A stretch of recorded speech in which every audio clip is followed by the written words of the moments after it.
সুপ্রিয় দর্শক শ্রোতা, আসসালামু আলাইকুম। যে যেখানে আছেন ভালো থাকবেন। জুলাই সনদ নামে একটি কাগজে কতিপয় লোক স্বাক্ষর করেছেন জাতীয় সংসদ ভবনের প্লাজায়। এটাকে তারা বলছেন জুলাই সনদ। এই বিষয়টা নিয়ে পরিষ্কারভাবে আইন এবং আমার অভিমত আপনাদের সঙ্গে শেয়ার করতে চাই। 2024 সালে কোটা আন্দোলনের নামে বাংলাদেশে সহিংসতা হয়েছিল। বাংলাদেশে চলমান সেই সহিংসতা, নৈরাজ্য, রাষ্ট্রীয় সম্পদ ধ্বংস করা, নির্বিচারে মানুষ হত্যা করা, বিভিন্ন স্থানে লুণ্ঠন করা, গণভবন লুণ্ঠন করা, সংসদ ভবন লুণ্ঠন করা, সারা দেশে আওয়ামী লীগ এবং তাদের নেতাকর্মী, 14 দলের নেতাকর্মীদের বাড়িঘর লুণ্ঠন করে যে ভয়াবহ নৈরাজ্য সৃষ্টি করা হয়েছে, মব সৃষ্টি করা হয়েছে, আইন শৃঙ্খলা পরিস্থিতি ধ্বংস করে দেওয়া হয়েছে। এই যে মব সংস্কৃতি, এই সংস্কৃতির সঙ্গে যারা জড়িত ছিল, যারা দেশের সর্বোচ্চ আইন সংবিধান পরিপন্থী কর্মকাণ্ডে লিপ্ত হয়েছিল, তারা একটা সময় এসে বুঝতে পেরেছে তাদের এই কৃতকর্মগুলি সংবিধান ভঙ্গ এবং রাষ্ট্রদ্রোহিতার অপরাধ। সে কারণে তারা বারবার দায় মুক্তি চেয়েছেন।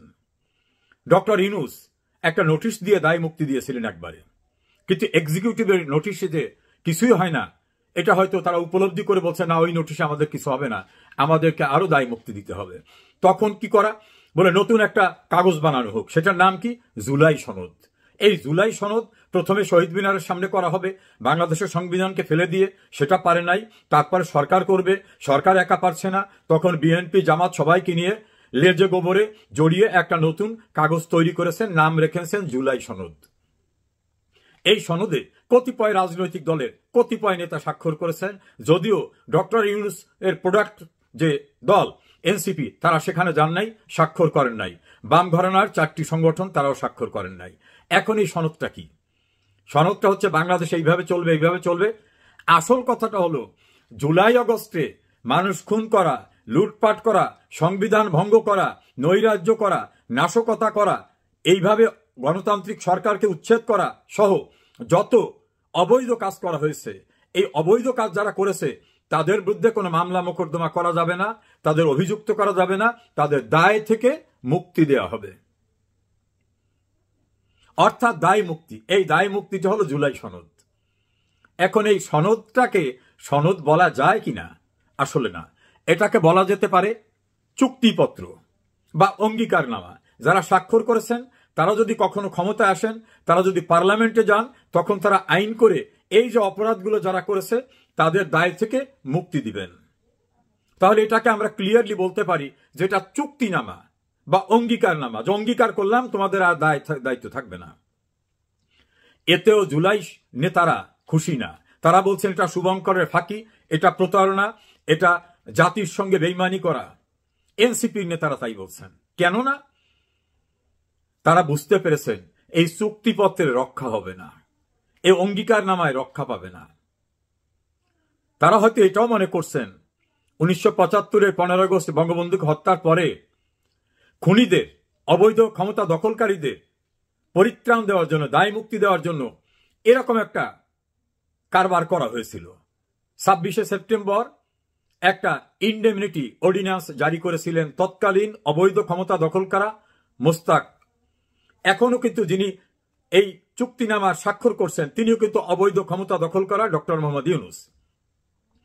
জিয়াউর রহমান যখন পার্লামেন্টে নিরঙ্কুশ সংখ্যাগরিষ্ঠতায় তার দলকে নিয়ে আসছেন, তখন 1979 সালের 9 এপ্রিল ওইটাকে পাশ করে একেবারে বঙ্গবন্ধু হত্যার থেকে শুরু করে জিয়াউর রহমানের ক্ষমতা দখল করা সবকিছুকে বৈধ করে একটা নাম রাখছিলেন। সেই সনদটার নাম হলো সংবিধানের 5ম সংশোধনী। এই 5ম সংশোধনী সংসদ বাতিল করে দিল পরবর্তীতে। তার বিরুদ্ধে যারা বেনিফিশিয়ারি তারা সুপ্রিম কোর্টে গেলেন।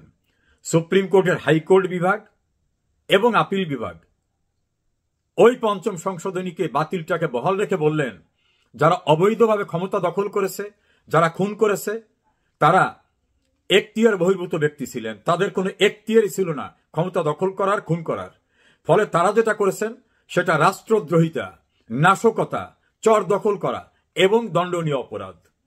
আরো একটি লাইন যোগ করেছিলেন, এই জাতীয় অপরাধ যারা করবে তাদের রাষ্ট্রদ্রোহিতার দায়ে দণ্ডিত করার জন্য আইন প্রণয়ন করা উচিত। একইভাবে এরশাদ সাহেব ক্ষমতা দখল করার পরে সংবিধানের ৭ম সংশোধনী জারি করে নিজের পরিত্রাণ নেওয়ার চেষ্টা করেছিলেন, সেটাকেও সুপ্রিম কোর্ট বাতিল করে দিয়েছে। অর্থাৎ যেটা অবৈধ, যেটা বেআইনি, যেটা ফৌজদারি অপরাধ, যেটা সংবিধানের বিধিবিধানের সঙ্গে সাংঘর্ষিক, সেটা নিয়ে পার্লামেন্টে বিল পাশ করলেও কারো পরিত্রাণ হয় না। তাহলে জুলাই সনদ নামে যে কাগজটা, এটাকে সর্বোচ্চ বলতে পারেন অপরাধ থেকে দায় মুক্তির জন্য কতিপয় রাজনৈতিক দলের চুক্তিপত্র বা অঙ্গীকারনামা। এর বাইরে এর কোনো লিগ্যাল সোর্স নাই। এবং যারা এটা করলেন তারা কেউকে মাফ করার ক্ষমতা আইন সিদ্ধভাবে নাই। পার্লামেন্টে গেলেও ক্ষমা করতে পারতেন না। আর এখন তো তারা নোবডি, তাদের কোনো লিগ্যাল অথরিটি নাই, আইনগত কর্তৃত্বই নাই। এখন অনেকের প্রশ্ন, তাহলে বাঙালির সনদ কোনটা? হ্যাঁ, সেটা মনে করিয়ে দিতে চাই। বাঙালি জাতির মুক্তির ম্যাগনা কার্টা হিসাবে যেটা পরিচিত, সেটা 1966 সালের 6 দফা।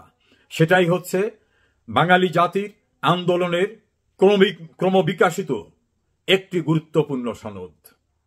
দ্বিতীয় সনদ হচ্ছে 1971 সনের 7 মার্চ ঐতিহাসিক সোহরাওয়ার্দী উদ্যানে বঙ্গবন্ধু গোটা জাতিকে যে নির্দেশনা দিয়েছিলেন, কি করতে হবে, কি করা যাবে না, সমস্ত কিছু, সেটাই হচ্ছে গুরুত্বপূর্ণ দ্বিতীয় সনদ। তৃতীয় সনদ আনুষ্ঠানিকভাবে বঙ্গবন্ধু যে স্বাধীনতার ঘোষণা দিয়েছিলেন, সেটা তৃতীয় সনদ। আর জুলাই সনদ নিয়ে গুরুত্বপূর্ণ তথ্য দিল ব্যারিস্টার রেজাউল করিম। সেটা 1971 সনের 10 এপ্রিল তৈরি করা আমাদের প্রোক্লামেশন অফ ইন্ডিপেন্ডেন্স, স্বাধীনতার ইস্তেহার, সেটা হচ্ছে সবচেয়ে বড় সনদ। সেই সনদটা বিকশিত হয়েছিল 1971 সনের 17 এপ্রিল স্বাধীন বাংলাদেশ সরকার শপথ গ্রহণের পরে, যেটাকে অনুমোদন করেছিলেন গণপরিষদের ক্ষমতা বলে প্রফেসর ইউসুফ স্বাক্ষর করেছিলেন। সেটাই হচ্ছে বাঙালি জাতির ইতিহাসের সবচেয়ে বড় সনদ। মনে রাখবেন, প্রোক্লামেশন অফ ইন্ডিপেন্ডেন্স, স্বাধীনতার ইস্তেহার, এর বাইরে কোনো সনদ নাই। আর বড় একটা সনদ যদি ধরেন, সেটা হচ্ছে গণপ্রজাতন্ত্রী বাংলাদেশের সংবিধান। সেটাই হচ্ছে সবচেয়ে বিকশিত, সমস্ত কিছু একীভূত করা সনদ। এর বাইরে কোনো সনদের সুযোগ নাই। দেশের সর্বোচ্চ আইন সংবিধানের অনুচ্ছেদে 7 বলা হয়েছে, এই সংবিধান জনগণের অভিপ্রায়ের পরম অভিব্যক্তি, জনগণ সমস্ত ক্ষমতার অধিকারী এবং জনগণের সেই ক্ষমতা ব্যবহৃত হবে এই সংবিধানের অধীনে এবং কর্তৃত্বে, অর্থাৎ ওই সংবিধানের অধীনে এবং কর্তৃত্বে।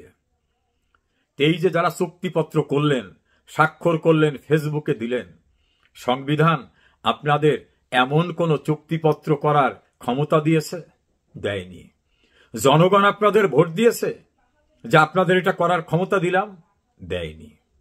তাহলে এই কথিত চুক্তিপত্রের আইনগত কোনো ভিত্তি নাই, সাংবিধানিক দৃষ্টিকোণ থেকেও কোনো গ্রহণযোগ্যতা নাই। এটা সান্ত্বনা পুরস্কার হিসাবে গণ্য করা যেতে পারে যে অপরাধ যারা করছে তোমাদের ব্যাপারে আমরা একমত হয়েছি, তোমাদের কিছু করব না। প্রিয় দর্শক শ্রোতা, ভালো থাকুন।